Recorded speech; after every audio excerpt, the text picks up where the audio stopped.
O seu cérebro não ficou disperso por acidente. Foi treinado para ser disperso. Cada vez que você pega o celular sem motivo, cada vez que troca de tarefa antes de terminar a anterior, cada vez que cede à primeira distração que aparece, está reforçando um padrão neural. E padrão neural reforçado fica mais forte. É assim que o cérebro aprende. O problema é que esse aprendizado está acontecendo em sentido contrário ao que você quer. Mas existe uma notícia muito boa nesse meio. O mesmo mecanismo que criou o padrão pode desfazê-lo. O cérebro aprende em qualquer direção. Depende de qual direção você escolhe treinar. Ninguém nasce disciplinado. A disciplina é construída tijolinho por tijolinho, hábito por hábito, dia após dia. A pessoa que você admira, que parece ter a vida toda organizada, não chegou lá por um traço de personalidade que ela tem, e você não. Chegou por escolhas repetidas ao longo do tempo, escolhas que podem parecer pequenas olhando de fora, mas que somadas constroem algo completamente diferente. E se ela conseguiu construindo, você também consegue construindo. Não existe outro caminho. O primeiro hábito que muda tudo acontece logo nos primeiros 60 minutos do dia. A primeira hora do dia é a mais valiosa que existe.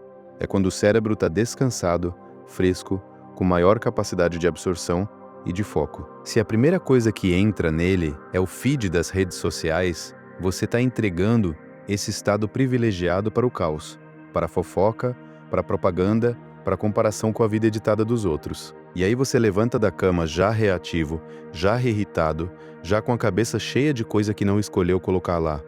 A alternativa é simples mesmo que não pareça fácil no começo. Nos primeiros 60 minutos do dia, nada de celular. Acorda, bebe água. O corpo passou a noite sem água e precisa de reposição antes de qualquer outra coisa. Depois move o corpo um pouco, não precisa ser treino completo. Pode ser um alongamento, 10 flexões, uma caminhada curta. O que importa é fazer o sangue circular e sair do estado de inércia física. Então senta e escreve 3 coisas que precisa fazer hoje. Só 3? Esse ato de escrever transforma o dia de uma lista infinita de possibilidades em uma direção clara. Quando você começa o dia no comando, a probabilidade de terminar o dia no comando aumenta muito. Quando começa reagindo ao que o celular traz, essa mesma probabilidade cai. A diferença não é dramática no primeiro dia, é invisível, mas ao longo de semanas, ela se torna enorme. A consistência de começar o dia de forma intencional vai mudando o padrão neural do que significa iniciar o dia. E quando o padrão muda, o comportamento segue.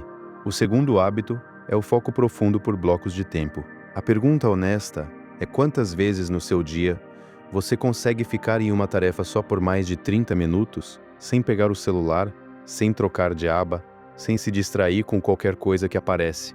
Se for honesta com a resposta, provavelmente vai ser quase nunca. E isso não é culpa de personalidade, é o resultado de um sistema nervoso que foi treinado para interrupção constante. A pesquisa sobre custo de troca de tarefas mostra que cada vez que você interrompe uma atividade e vai para outra, leva em média 23 minutos para recuperar o nível de foco que tinha antes. Isso significa que num dia com 10 interrupções, você pode ter perdido mais de 3 horas só no custo de recuperação.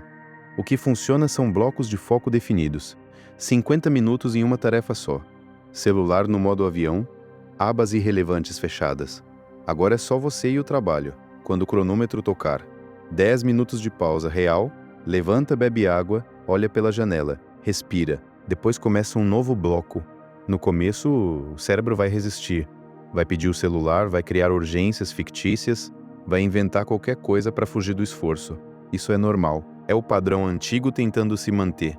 E cada vez que você atravessa essa resistência sem ceder, o padrão vai ficando um pouco mais fraco. E o novo padrão vai ficando um pouco mais forte. O terceiro hábito é a leitura diária. 10 páginas por dia. Todo dia, sem exceção. Isso pode parecer pouco demais para importar, mas ao longo de um ano, são mais de 3.600 páginas. Em 5 anos, são cerca de 50 livros.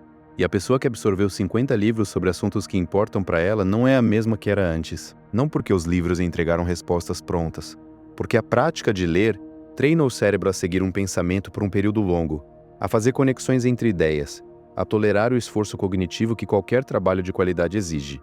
Me conta aqui nos comentários qual desses 3 hábitos você mais sente que precisa inserir na sua rotina agora. Eu leio cada comentário. Vivemos numa época em que o conteúdo está cada vez mais fragmentado.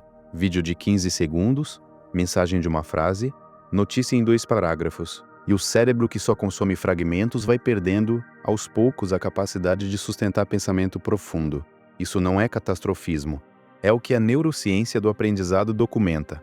Habilidades que não são praticadas enfraquecem. A leitura diária é o treinamento que mantém a capacidade de pensar com profundidade. E pensar com profundidade é a habilidade que separa quem resolve problemas complexos de quem apenas reage a eles. Existe algo sobre começar por um hábito de cada vez que vai contra o impulso de querer mudar tudo de uma vez, mas o impulso de mudar tudo de uma vez é o mesmo que faz a maioria das pessoas desistirem em 2 semanas, porque mudar tudo ao mesmo tempo gasta mais recurso do que o sistema tem disponível. E o sistema esgotado volta ao padrão antigo. Um hábito de cada vez por 30 dias até virar automático funciona porque respeita como o cérebro humano realmente muda. A transformação que esses hábitos produzem não é visível de uma semana para outra. É o tipo de mudança que acontece tão gradualmente que você não percebe enquanto está acontecendo. E um dia você olha para trás e não reconhece onde estava. Não porque fez algo extraordinário, porque apareceu todos os dias, fez o que precisava ser feito, mesmo quando não queria fazer, mesmo quando parecia que não estava adiantando. E o acúmulo desses dias ordinários construiu algo que os dias de grande motivação nunca constroem sozinhos. A sua vida não muda pelo que você faz uma vez, muda pelo que você faz todos os dias. O extraordinário está escondido no ordinário, nas pequenas escolhas que parecem que não importam, mas que somadas mudam tudo. A primeira hora do dia usada de forma intencional. O bloco de 50 minutos de foco real. As 10 páginas lidas antes de dormir. Parecem pequenos demais. São exatamente do tamanho que o cérebro humano precisa para mudar de forma que dura. Existe algo sobre a multitarefa que é importante entender porque a maioria das pessoas acredita que é boa nisso. A pesquisa mostra de forma consistente que a multitarefa não existe da forma que imaginamos. O que acontece é alternância rápida de atenção entre tarefas, não processamento paralelo real. E cada vez que a atenção muda de foco, existe um custo. Um custo de tempo para se reposicionar, um custo de energia mental para entrar de volta no estado de foco. E um custo de qualidade, porque o trabalho feito com atenção dividida quase sempre é inferior ao feito com atenção completa. Tem algo sobre escrever as 3 tarefas do dia que vai além da organização? Quando você escreve o que vai fazer, está fazendo uma declaração de intenção explícita. E a intenção explícita ativa um processo diferente no cérebro do que a intenção vaga. Pesquisas sobre implementação de intenções mostram que pessoas que escrevem não apenas o que vão fazer, mas quando e onde, tem uma probabilidade muito maior de cumprir. A escrita transforma o plano nebuloso em compromisso concreto, e compromisso concreto tem uma força diferente. Existe algo sobre a leitura que acontece abaixo do nível do conteúdo que está sendo lido. Quando você sustenta a atenção numa página por 20, 30 minutos, está praticando algo que fica cada vez mais raro. A tolerância ao esforço cognitivo sem recompensa imediata. O feed das redes sociais oferece dopamina a cada scroll.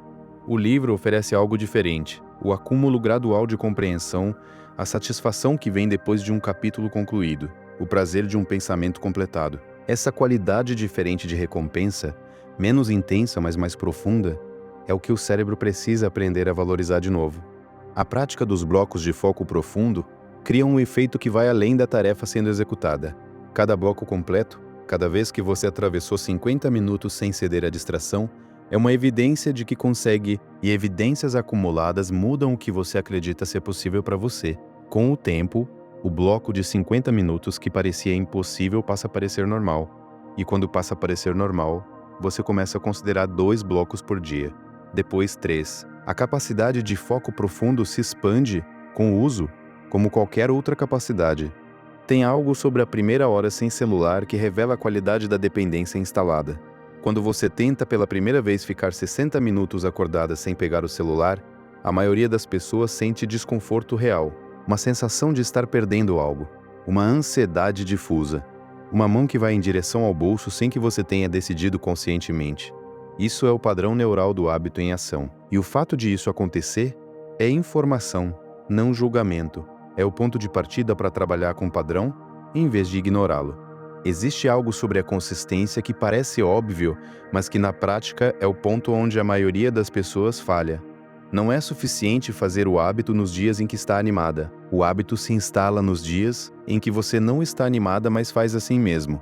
A neurociência do aprendizado motor mostra que é a repetição consistente, especialmente sob condições variadas, que fortalece os padrões neurais de forma duradoura. Um dia ótimo rodeado de dias sem o hábito não muda o padrão. Dias ordinários, um atrás do outro, mudam. A escolha de começar por um hábito não é uma limitação, é uma estratégia. O autocontrole e a força de vontade são recursos que se esgotam ao longo do dia. Isso é documentado pela pesquisa como depressão do ego. Quando você divide esses recursos por múltiplos hábitos novos ao mesmo tempo, nenhum deles recebe o suficiente para se fixar. Quando foca em um, aquele hábito tem acesso a todo o recurso disponível. E uma vez instalado, libera recurso para o próximo. A construção sequencial é mais lenta na teoria e muito mais eficaz na prática. E existe algo sobre o que acontece daqui a um ano que vale imaginar com honestidade. Se você mantiver um hábito por dia durante os próximos 365 dias, qual seria a diferença? Não em termos de motivação ou intenção, mas em termos de padrão neural estabelecido, de identidade construída, de capacidade real desenvolvida. A resposta, quando imaginada com seriedade, é impressionante. E essa resposta está disponível para qualquer pessoa que decida começar agora por um hábito e não parar. Existe algo sobre o que muda quando você começa a ter blocos regulares de foco profundo que vai além da produtividade. Você descobre que é capaz de um nível de concentração que não sabia que existia em você, que o trabalho que parecia impossível de ser feito com qualidade se torna possível quando tem o tempo e o espaço que precisa. E essa descoberta sobre si mesma, de que o problema nunca foi incapacidade, mas sim condição, muda o que você se permite tentar. A barra do que parece alcançável sobe. A leitura diária tem um benefício que aparece de forma indireta, mas que é um dos mais valiosos. Ela aumenta a tolerância à incerteza. Quando você lê, frequentemente você está no meio de uma ideia que ainda não se completou, num argumento que ainda está se desenvolvendo, numa história que ainda não mostrou onde vai chegar. Aprender a ficar bem com esse estado de incompletude, de não saber ainda mais continuar acompanhando, é uma habilidade que transfere para o trabalho e para os projetos para a vida. A tolerância à incompletude é o que permite começar sem ter certeza de que vai dar certo. Tem algo sobre o momento em que o hábito começa a se instalar que é difícil de prever, mas que você reconhece quando acontece. Após semanas de esforço consciente, de ter que decidir ativamente fazer o hábito todos os dias, chega um ponto em que algo muda. O hábito começa a acontecer sem que você precise de grande deliberação. A mão não vai ao celular de manhã, porque o padrão novo já está mais forte que o padrão antigo. O livro é pego de forma natural antes de dormir. O bloco de foco começa sem negociação interna. Quando isso acontece, você saberá, e é um dos melhores sinais que existem. E existe algo sobre a identidade, que é o resultado mais profundo de qualquer hábito bem construído. Quando você mantém um comportamento consistentemente ao longo do tempo, você não está apenas mudando o comportamento, está construindo evidência de quem você é, e identidade sustenta comportamento de uma forma que decisão isolada não consegue. Quando você se vê como alguém que lê todos os dias, você lê todos os dias. Quando se vê como alguém que começa o dia de forma intencional, esse é o padrão que você mantém. A identidade é o hábito mais profundo de todos. Existe algo sobre a resistência que aparece nos primeiros dias de qualquer novo hábito que é importante saber de antemão. O sistema nervoso prefere o familiar. O padrão antigo é automático, não exige decisão. O padrão novo exige. E o custo de cada decisão de manter o novo padrão é real. Por isso os primeiros dias são os mais difíceis. Não porque o hábito é errado para você, porque o sistema está lutando para manter o status quo. Saber isso não elimina a resistência, mas tira o poder que ela tem de convencer que você deveria desistir. Tem algo sobre o prazer de terminar que é um combustível subestimado. A maioria das pessoas busca motivação para começar. O que sustenta os hábitos ao longo do tempo é outra coisa. A satisfação de ter feito, a sensação no fim de um bloco de foco de olhar para o que foi produzido, a sensação no fim do dia de ter lido as páginas que planejou. Essas satisfações pequenas e concretas liberam dopamina de uma qualidade diferente da dopamina da distração, mais suave, mais duradoura, mais associada à competência. E o cérebro que aprendeu a buscar essa qualidade de satisfação passou a apoiar os hábitos em vez de resistir a eles. E existe algo sobre o que você vai descobrir sobre si mesma ao longo desse processo que vai além dos hábitos em si. Cada dia que você fez o que disse que ia fazer é uma prova de que tem capacidade de comprometimento real, que consegue agir mesmo quando não está motivada, que o padrão que achava que era fixo pode ser mudado. Essas provas acumuladas vão transformando o que você acredita ser possível para você. E o que você acredita ser possível para você é o limite do que você vai tentar. Expanda as provas e você expande o limite. Existe algo sobre a forma como o cérebro responde à rotina que é subestimado.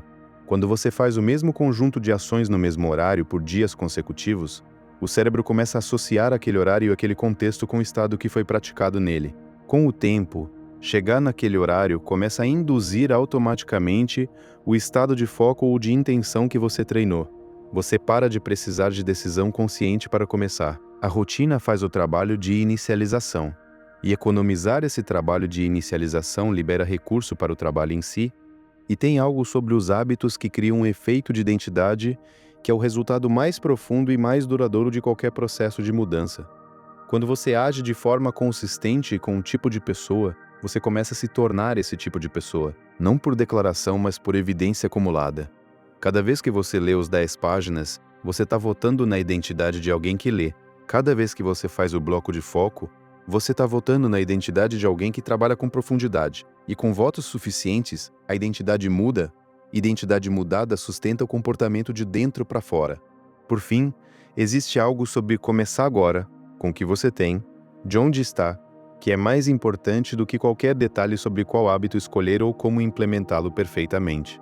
A perfeição do método é irrelevante se ele não começa. Um hábito imperfeito que começa hoje tem mais valor do que o hábito perfeito que vai começar quando as condições melhorarem. As condições não vão melhorar de forma significativa antes de você começar. Você melhora as condições ao começar. Existe algo que vale dizer sobre o erro mais comum na tentativa de criar hábitos: tentar fazer muito ao mesmo tempo. A maioria das pessoas que falam em criar hábitos não falha por falta de vontade, falha por tentar transformar tudo de uma vez. E a tentativa de transformar tudo gera um nível de exigência que o sistema nervoso não consegue sustentar. O resultado é 2 semanas intensas seguidas de abandono completo. O padrão oposto é criar um hábito, mantê-lo até virar automático e só então adicionar o próximo. Esse ritmo parece mais lento, constrói algo completamente diferente. E tem algo sobre o que acontece quando um hábito vira automático, que é um dos melhores momentos do processo. Você percebe que está fazendo sem ter decidido conscientemente, que a primeira hora do dia aconteceu antes de você ter pensado nela, que os 10 minutos de silêncio aconteceram como parte natural do dia, que o livro foi pego antes de você ter lembrado que era hora de ler. Quando o hábito vira automático, ele parou de custar. E um hábito que não custa pode ser mantido para sempre. Esse é o destino de qualquer hábito bem construído. Existe algo sobre a relação entre hábitos e autoestima, que é direto. Quando você faz o que disse que ia fazer, mesmo numa escala pequena, está construindo evidência de que você é confiável para si mesma. E essa confiabilidade, consigo mesma, é diferente de qualquer autoestima que vem de validação externa.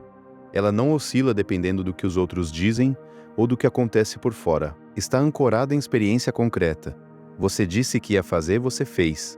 Esse ciclo, repetido, vai construindo uma forma diferente de se relacionar consigo mesma. A vida que você vai ter daqui a 1 ano está sendo construída agora nas escolhas que você faz hoje. Não na grande decisão que vai tomar quando o momento certo chegar.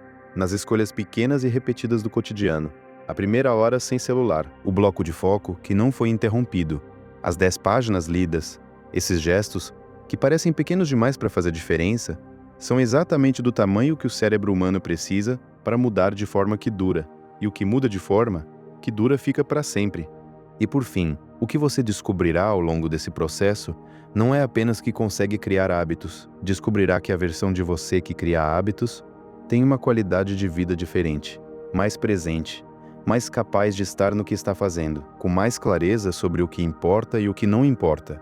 Não porque ficou perfeita, porque ficou mais inteira. E ser mais inteira, mesmo com todos os tropeços, é o resultado mais valioso de qualquer processo de desenvolvimento que existe. Existe algo sobre o processo de mudança que só é visível de longe.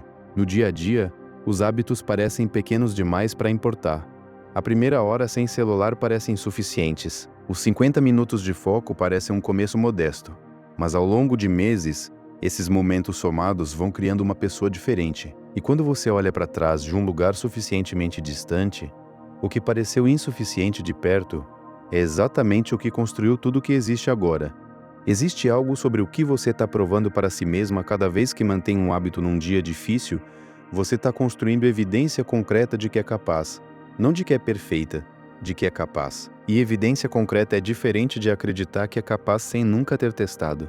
A pessoa que tem evidência sabe. A que acredita sem evidência depende de manter a crença. Quando a vida fica difícil, a crença oscila, a evidência permanece. Existe uma coisa que todos esses hábitos têm em comum, que é o que os torna poderosos juntos. Todos eles reduzem o custo de fazer o difícil. A primeira hora sem celular reduz o custo de estar focado durante o dia, o bloco de foco reduz o custo de entregar trabalho de qualidade, a leitura reduz o custo de pensar profundamente, o exercício reduz o custo de manter disciplina em qualquer área, o silêncio reduz o custo de tomar boas decisões, o sono reduz o custo de tudo mais. É um sistema de redução de atrito, e quanto menos atrito, mais fácil fazer o que importa. Se algo do que foi falado aqui chegou em você, se você se reconheceu nessa dispersão que vai crescendo dia a dia e quer entender o que está por baixo dela, eu te convido a conhecer o método. Devagar, tudo muda. É um caminho de desenvolvimento emocional que vai te ajudar a entender o que está alimentando a procrastinação, o que mantém o foco difícil de sustentar mesmo quando você genuinamente quer agir, e como construir, com cuidado real e com consistência que não depende de motivação constante, hábitos que se sustentam de dentro para fora. O link está na descrição desse vídeo. Se esse conteúdo chegou onde devia, compartilha com alguém que você sabe que precisa ouvir isso. Um amigo, um familiar, alguém que está no ciclo de começar o dia cheio de intenção e terminar sem ter avançado nada do que realmente importava.